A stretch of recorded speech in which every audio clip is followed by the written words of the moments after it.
অসম্ভব মজার একটি দুধ সেমাই রান্না করেছি। যদি ঘরে মেহমান আসে আর হঠাৎ করে আপনাদের কিছু দিতে হবে ডেজার্ট আইটেম, তো আপনারা চাইলেই কিন্তু খুব সহজেই এই 5 মিনিটে এই রেসিপিটি তৈরি করে ফেলতে পারেন। তো এটার জন্য প্রথমেই আপনার লাগবে লম্বা সেমাই। আর এই লম্বা সেমাইটি কেন জানি আমার কাছে খুব বেশি ভালো লাগে লাচ্ছা সেমাইয়ের থেকে। তো প্রথমেই ঘি নিতে হবে, ঘিটাকে গরম করে সেমাইগুলোকে ভেজে নিতে হবে। অবশ্যই ঘি নেবেন, তেল ইউজ করবেন না। ঘিতে ভাজা সেমাইটাই বেশি মজা লাগে। তো সুন্দর করে আমি ঘিতে সেমাইগুলো ভেজে নিলাম।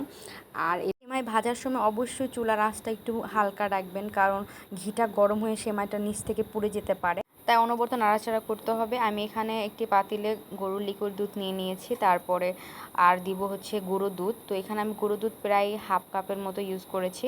তো এটা দিয়ে খুব সুন্দর করে এখন নেড়ে চেড়ে নিচ্ছি। আর কিছু গরম মশলা দিব, তেজপাতা, দারুচিনি আর এলাচি এগুলো দিয়ে দিচ্ছি, তাহলে ফ্লেভারটা খুব ভালো আসবে। তো এগুলো দিয়ে এখন আমি চুলার জালটা দিয়ে দিব। তো খুব সুন্দর করে আমি দুধটিকে ফুটিয়ে নিব। আর এটা অনবরত নাড়াচাড়া করতে হবে দুধটাকে, কারণ কোনোভাবেই সর পড়তে দেওয়া যাবে না, তাহলে কিন্তু ভালো লাগবে না। তো এটাকে খুব সুন্দর করে নাড়াচাড়া করে আমি এখানে প্রায় দুধটাকে কমিয়ে এনেছি, জাল করে ঘন করে নিয়েছি। তো এখন আমি যে ঘি ভেজে রেখেছিলাম সেই সেমাইটাকে দিয়ে দিচ্ছি। তো সেমাই দিয়ে এখন ভালো করে এখন নেড়ে চেড়ে দিব। আর এখানে আমি একটু পরিমাণ মতো হালকা লবণ দিব। অনেকেই আছেন যে মিষ্টি জিনিসে লবণ খেতে পছন্দ করে না, কিন্তু সামান্য পরিমাণ দিলে টেস্টটা খুব ভালো আসে, তাই আমি একটু সামান্য পরিমাণে দিয়ে দিলাম। আর এখন আমি পরিমাণ মতো চিনি দিয়ে দিব। যে যেরকম মিষ্টি খেতে পছন্দ করেন সেরকম চিনি দেবেন। তো আমি এখানে সাদা চিনিটা ইউজ করছি, লাল চিনি দিতেও পারেন।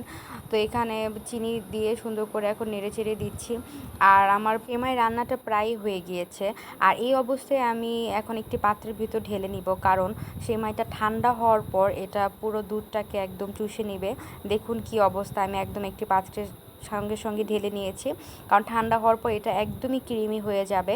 তো আমার এখানে সেমাইটা রান্না প্রায় ডান হয়ে গিয়েছে। এখন আমি সুন্দর করে পরিবেশন করে নিচ্ছি, যে যার মতো দিতে পারেন। আমি এখানে কিছু বাদাম কুচি করে দিয়েছি আর কিশমিশ দিয়েছি। তো বাদাম কুচি আর কিশমিশ দিলে সেমাইটা খেতে কিন্তু খুব বেশি ভালো লাগে। তো আমার সেমাই রেসিপিটা কেমন হলো অবশ্যই আমাকে কমেন্ট সেকশনে জানাবেন। আর আজকের মতো আল্লাহ হাফিজ।